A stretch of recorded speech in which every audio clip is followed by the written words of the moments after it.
Halo semuanya, selamat datang kembali di channel ini. Jumpa lagi dengan saya Vicky Himpong. Bagaimana kabar kalian semuanya? Aku berharap teman-teman semua di rumah bersama dengan keluarga tercinta selalu dalam keadaan yang sehat. Video kali ini kembali lagi kita akan membahas cuplikan video yang sudah saya rangkum. Semoga kalian semua tidak ketinggalan dengan berita-berita terupdate hari ini dan semoga ini bisa mengedukasi teman-teman semuanya.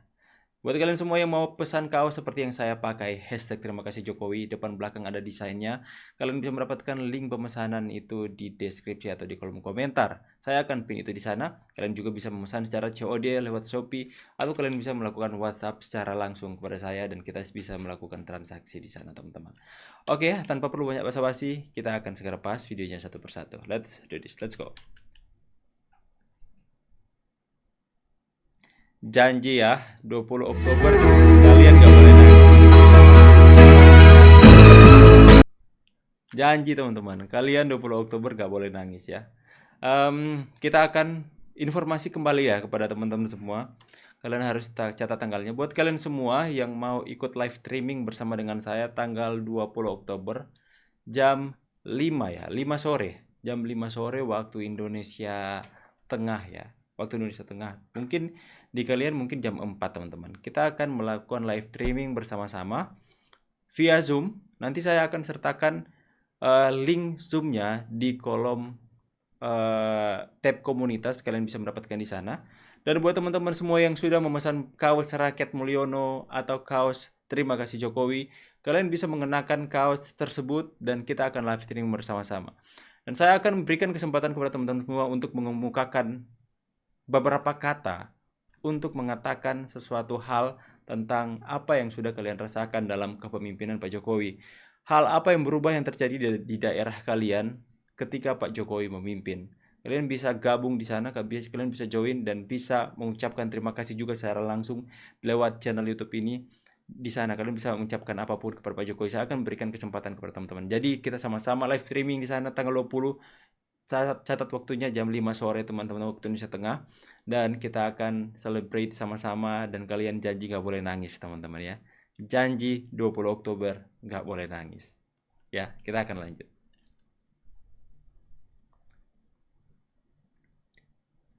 Hashtag terima kasih Pak Jokowi. Jangan bersinar di tempat yang terang. Karena seindah apapun cahayamu, orang sudah pasti. Aduh. Tapi bersinarlah di tempat yang gelap, sekecil apapun cahayamu itu akan sangat berharga. Sudah rame masih Mbak Nana, waduh malah Mas Jabang Baib ketinggalan berita tentang korupsi Harvey Muiz Timah itu ya Mbak, terkait Mbak Nana yang terlibat menerima sebagian korupsi 50 miliar. Soalnya kan kasus Timah ini muncul itu kan nggak lama kemudian ada kasus si Vina. Nama Jabang Bayi lebih terfokus kasusnya si Vina daripada kasus Harvey Muiz ini yo. Gak nyangka loh ada berita tadi dari akun TikTok yang mengatakan Mbak Nana itu menerima sebagian besar uang korupsi dari Harvey Muiz yang berjumlah 50 miliar. Tapi ya ini ada postingan lagi dari akun TikTok yang sama yang mengatakan kakak Mbak Najwa Shihab, si Najila Shihab itu yo terlibat korupsi proyek kartu prakerja yang berjumlah 5,6 triliun. Dia ini uang negara bisa dibuat bacaan orang-orang ya. Ini berita ini bisa dipertanggungjawabkan kebenarannya apa enggak yo. Tapi ya ini loh yang kuherankan, ada misi terkhusus sendiri yo baca-baca ini yo. Itu Mbak Nana membuat narasi darurat itu ya hanya ingin melengsarkan kepemimpinan Pak Jokowi dalam masa 2 bulan ini yo. Ini baca makanya membuat postingan darurat itu yo. Tapi aku nggak menyangka loh, masa Mbak Nana orang yang kukagumi loh ya toh. Dari dulu itu aku mengagumi Mbak Najwa Shihab, dijuluki duta anti korupsi. Masa doyan uang-uang seperti ini sih? Ini bisa benar apa? Ini saya nggak mau katakan ini benar beritanya teman-teman ya.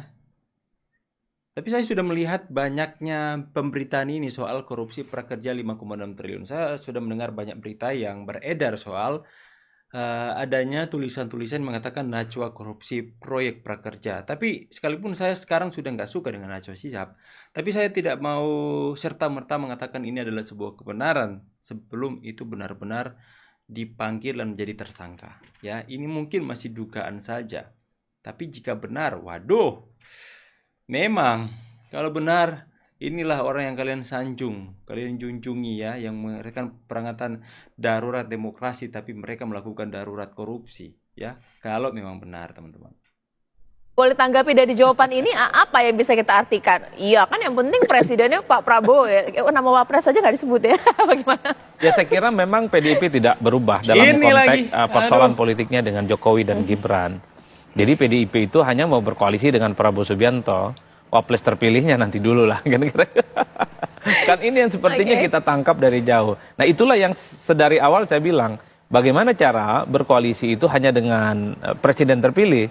Sementara wakil presiden terpilihnya tidak disertakan. Ini yang saya sebut sebagai bagian dari kerumitan-kerumitan yang tidak mudah. Karena apapun, kalau Gibran, Prabowo nanti dilantik tanggal 20 Oktober misalnya, secara definitif dan secara faktual presidennya adalah Prabowo dan wakilnya adalah Gibran. Oleh karena itu, kalau betul ini terjadi koalisi, PDIP menjadi bagian dari koalisinya Prabowo, itu artinya PDIP hanya mau berkoalisi dengan Prabowo, tapi tidak dengan Gibran. Bahwa yang mereka anggap presiden itu hanya Prabowo, wakil presidennya tidak. Bahkan kalau tidak salah, ada pernyataan. Katanya kalian mau jadi oposisi, nggak tahan ya berada di luar pemerintahan, nggak dapat kekuasaan. Aduh ya. Ini statementnya, PDIP hanya mau mengakui Prabowo sebagai presiden dan tidak mau mengakui Gibran sebagai wakil presiden. Secara tidak langsung kalian mau mengatakan bahwa PDIP tidak mau mengakui suara rakyat Indonesia yang banyak ini yang memilih Prabowo juga karena ada Gibran di dalamnya. Saya adalah salah satu pemilih yang memilih Prabowo karena ada Gibran di dalamnya. Karena saya merasa ada sesuatu yang terjadi, gebrakan besar atas Indonesia, di mana pemimpinnya adalah salah satunya adalah anak muda. Saya memilih beliau, tapi saya juga percaya banyak anak muda yang memilih Gibran, karena memang mereka merasa terwakili ada anak muda yang akhirnya bisa duduk di bangku pemerintahan, wakil presiden loh. Dan katanya PDIP tidak mau mengakui Gibran. Kalau gitu nggak usah aja kamu menjadi koalisi pemerintah. Kalian berada di oposisi saja. Ya, kalau kalian nggak mau, apa kalian mau? Rakyat tidak mengakui kalian. Jangan terlalu apalah dengan rakyat. Coba kalian pikir, ya, masa PDIP hanya mau mengakui Prabowo sebagai presiden tapi tidak mau mengakui Gibran sebagai wakil presiden? Itu wakil presiden dan presiden dipilih rakyat dua-duanya loh. Jangan salah, rakyat yang memilih. Berarti kalian tidak mau mengakui Gibran, sama seperti kalian tidak mau mengakui suara rakyat Indonesia. Apakah itu yang dinamakan demokrasi? Apakah itu simbol dari kepanjangan partai kalian, Partai Demokrasi Indonesia? Saya jadi bertanya-tanya, kenapa nggak mau mengakui? Apakah nanti rakyat yang akan kembali tidak mau mengakui kalian? Harus dipertanyakan ini teman-teman ya. Kenapa nggak mau mengakui Gibran? Aduh, astaga. Tak dili ya. Dendam kebencian sampai mati. Jokowi tak akan lari dan bersembunyi. Buktikan kalau kalian benar-benar jagoan dan hebat. Dili Jokowi.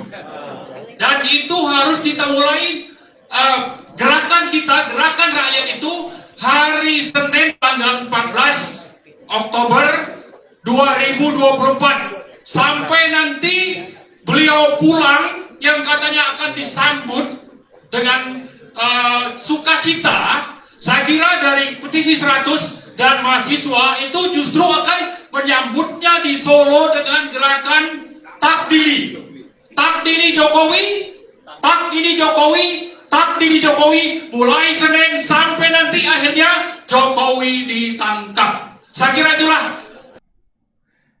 Ya, Anda terlalu bodoh, Pak ya. Coba kita dengarkan sekali lagi. Takdili. Saya kira dari petisi 100 dan mahasiswa itu justru akan menyambutnya di Solo dengan gerakan.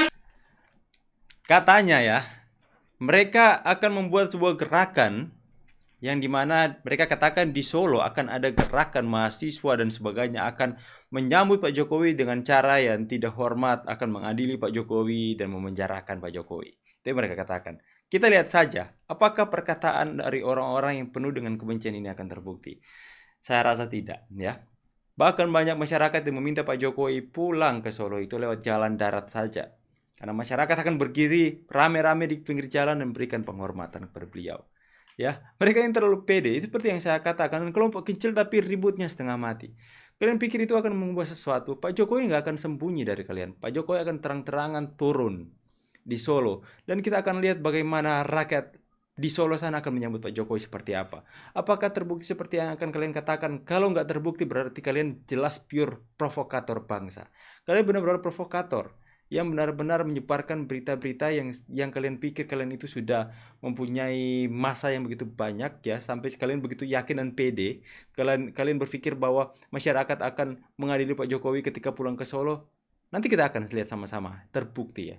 Kita akan lihat sama-sama buktinya seperti apa. Dan coba kalian sentuh Pak Jokowi. Pak Prabowo sudah wanti-wanti.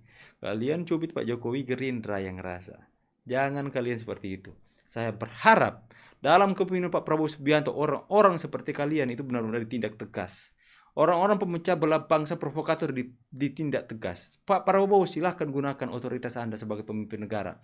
Sebagai pemilik kekuasaan tertinggi Pak Prabowo, tindak tegas orang-orang seperti mereka ini. Penjarakan mereka. Kami tidak akan menganggap itu sebagai tindakan yang otoriter. Kami akan menganggap itu adalah sebuah keadilan dan ketegasan yang terjadi. Agar supaya orang-orang seperti mereka itu tidak menggunakan hak demokrasi yang diberikan seharusnya sebagai ajang untuk memfitnah, mencaci maki, menunjukkan akhlak yang bodoh kepada generasi-generasi selanjutnya. Saya benar-benar malu melihat orang seperti ini yang masih hari ini bebas mencaci maki di sosial media, mengancam-ancam presiden, bahkan ada yang mengancam membunuh presiden. Saya masih miris dan jengkel melihat hal seperti ini. Tapi biarlah, saya berharap dan kita sama-sama menuntut Pak Prabowo Subianto dan Gibran Rakabuming Raka untuk tegas melakukan hal seperti ini, agar supaya demokrasi tidak mereka injek-injek dan pergunakan secara semena-mena dengan ajang untuk saling menghina, saling memfitnah dan mengatasnamakan itu adalah demokrasi. Saya berharap itu terjadi dalam kepemimpinan Pak Prabowo. Teman-teman semua, ya, semoga ini bisa memberikan tambahan informasi dan memberikan edukasi kepada kita semua. Buat kalian semua yang mau menyambut Pak Jokowi dengan pakai baju terima kasih Jokowi, silahkan link pembelian saya sertakan di deskripsi. See you on the next video guys, and God bless. Bye guys.